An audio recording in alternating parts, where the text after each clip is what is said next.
Hello, I am Dr. Alfredo Carpineti, and today I will be talking to you about being LGBTQ plus in science and tech. So, who am I? Why am I talking to you? My name, as I said, is Alfredo. My pronouns are he and him, and I'm the chair and founder of Pride in STEM, the largest UK trust working to support and showcase LGBTQ people in STEM. I'm an astrophysicist, a science communicator, and a journalist, and I am a raging homosexual, which is the reason for this talk. Why? Because if you're not raging, you haven't been paying any attention.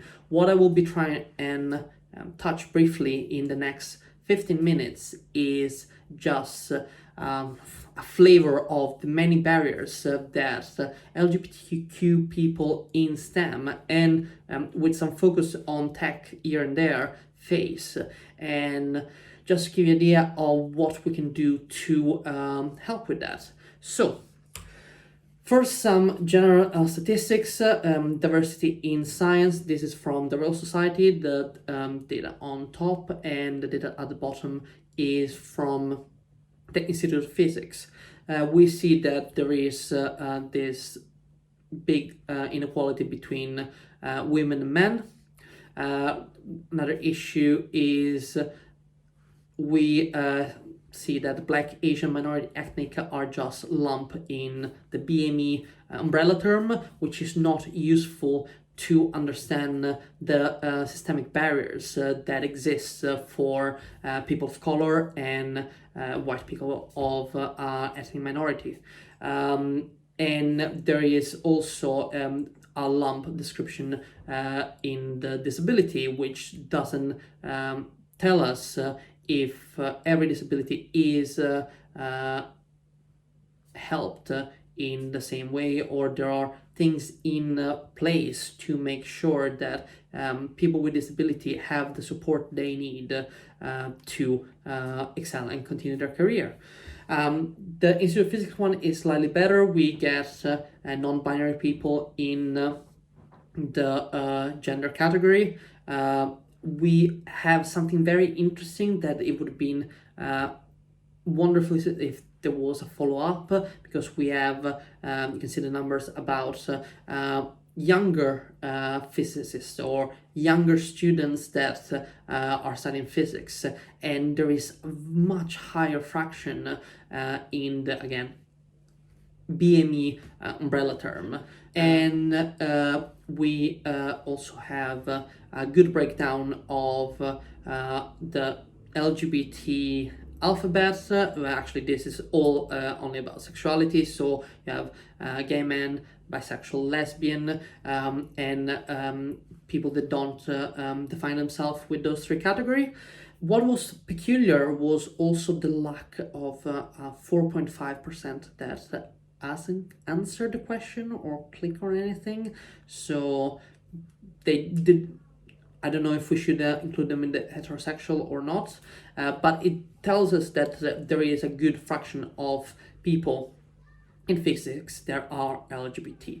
I couldn't find something similar for tech. I looked around, but I found a couple of interesting data, and those are from Diversity and Inclusion in the UK Tech Companies from Tech Nation in 2018, and Inclusive Tech also in 2018.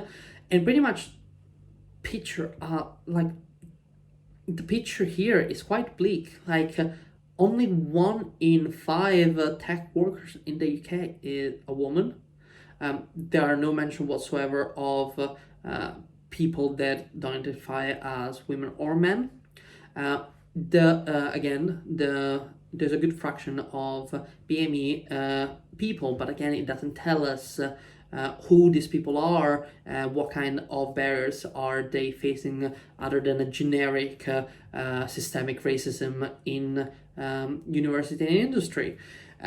So we cannot really understand the details. The inclusive tech tell us a little bit more, showing that people at the top, all these numbers are already quite bleak, and they just get worse in senior leader. And something that it really was peculiar to me was the over 1/3 of board members went to Oxford universities, compared to just 1% of the population. And again, is just how the UK is run in a way, or what the expectations are, and it's something that needs to be thought of. I was looking also disability and LGBT stuff, but I couldn't find anything. So if you have any kind of survey of disability and LGBTQ plus in tech, please do let me know, and I will include it in my next talk. But in general, the situation for LGBTQ people in STEM is quite bleak.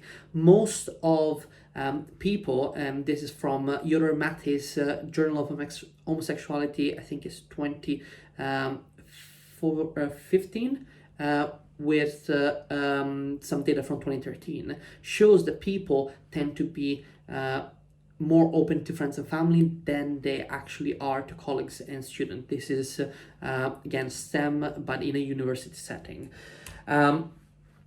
The general climate for physicists in the US is quite bad, and something that we haven't touched, but it was a sort of underlying current of all those previous data, was the lack of intersectional data. Yes, we have the number of women in tech and the number of BME people in tech. What's the overlap? How many women of color are in tech? Are they succeeding? Are they supported by the organizations, by the companies? If you don't have the data, you cannot understand what's going on. Here we see that some intersection issues popped out because LGBT women are more likely to experience harassment in their university, and gender non-conforming and trans people are way more likely to experience harassment. We have generally, co-workers seems to lack awareness of LGBT issues, and that is for the vast majority. These employees are expected to not act too gay, which for as a physicist, this just is mind-blowing for me, because if a senior physicist is telling you, oh, employees are expected to not act too gay, it means that there is some sort of, I don't know, scale of gayness that you can measure. I don't know, from 0 to Elton John. Where is a good physicist should end up? And obviously it's ridiculous, it's absolutely ridiculous. But this idea that good person in science, somebody that is a good scientist or a good person in tech, is a white straight male archetype, somebody that is pure logic, is absolutely absurd.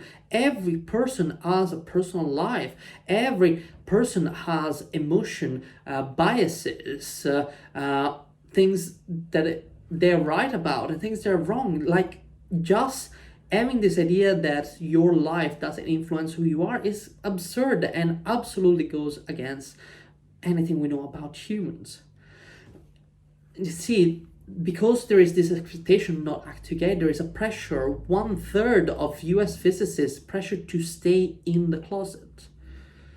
Again, we see that things are even worse for trans and gender conforming people. Like, there is a good fraction that cannot feel comfortable using the toilet, and it's not like physicists going to the lab for 20 minutes and then they can go back home. Imagine spending hours after hours and not feeling comfortable going to the bathroom. Co-workers don't use pronouns or the correct pronouns, which is absolutely ridiculous. And this is very much US, but there are many issues also for trans health in the UK, and work doesn't support these kind of things. There's also, this is about students and it's about sexual minorities, so lesbian, gay, and bi, and pan queer in terms of sexual preferences. And this study showed that students tend to not continue after they start studying STEM, and the two main reason is the fact they feel they don't belong and they don't see themselves represented in the STEM field, which is a major issue. Most of the data I know is about the US because there have been very little analysis in the UK. There is some stuff, again, very strongly natural sciences, I'm afraid. But hey, if you can do a survey of LGBTQ plus issues in tech, I'd love to hear it. Or if you've done it and I couldn't find it, so please do send it to me. You see, in this one, we see so many more LGBTQ plus people consider leaving the workplace because of how they're treated. And for trans respondent of this IOP, Royal Astronomical Society and Royal Society of Chemistry LGBT plus climate survey report, this is even more, like 1 in 5 trans people think of leaving often. You can see that the harassment is rife in UK physics, both in teaching tech and physics tech, obviously, and universities.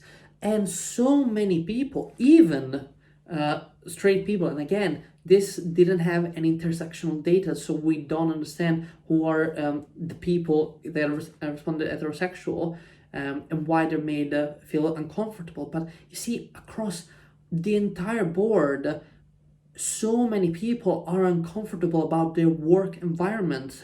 Yes, these are LGBTQ issues, but they are across the board. I'm sure that a similar study in for people of color will show the same things. For women will show the same things. For disability will show the same things. It means we need to rethink completely how we are approaching these disciplines, how we dealing with these fields, and how are we reporting and how are we challenging all this discrimination and this harassment that we find in the workplace, because it cannot stand. Absolutely, it cannot stand. So to give you a very quick summary, because I've been talking a lot, less than 60% of LGBTQ people in STEM are out, which is terrible. 1 in 3 physicists are advised to remain in the closet if they want to go forward in their career. 50% of trans and gender non-conforming people are harassed in their department, and 42% of physicists are advised to act not too gay. And this is why it's a problem. It's hate slow down the progress of institution, discourage individual from becoming role model, and that is so useful. It maintains the status quo. If you're so worried about that you cannot be yourself, obviously you cannot have the energy to challenge the issues. And hate distracted from work. We are less productive if we need to hide part of ourselves. And I'm going to tell you, identity politics has always been part of science. It's not something new that is happening now. So we have LGBTQ specific challenges, discrimination from peers, discrimination from serial people, lack of protection, etc. But it's important to remember that there is stuff that we can all do. And what can we do? I believe we need an inclusive and intersectional revolution, making sure that we don't just include people, that they belong in our organization at every level and they can prosper and they want to stay there. And if they have an issue, the issue is taken seriously and not dismissed. We need to challenge our own biases, because we are all born in the same world that has imposed biases of certain people being better than others, and we need to challenge those within ourselves first. We need to understand to do that. We need to understand our privileges, and we need to commit to make the world of science, of tech, a better place. The bitter pill, obviously, is that we are struggling to achieve this revolution, but we're also starting to achieve smaller steps ahead of that. And so here are some things that we can all do. And And at an individual level, it's just simple things like pronouns in emails. Make us know that you're an ally, that you're learning about doing allies. Do training. If you're senior, share a statement of support. Participate in mentorship awareness training. And if you run an organization, gender neutral toilets, those are great not just for non-binary people, they're great for everyone. People who suffer from anxiety, people that just want to go to the toilet without 3 or 4 stalls around. Make sure to mark important days, months, etc., and include policies at work that support LGBTQ plus people. The last few things I'm going to say are about Pride in STEM, which is my organization. We're a charitable trust, as I mentioned. We have a big social media presence, and we try our best to showcase and support LGBTQ people and their issues. And the most important things that I think that we been doing is participating in LGBTQ plus STEM Day, which is going to be on November 18th, and it's the International Day of LGBTQ people in science, technology, engineering, and maths. And we hope that you're going to join us online and everywhere to mark this special occasion. Thank you very much for listening.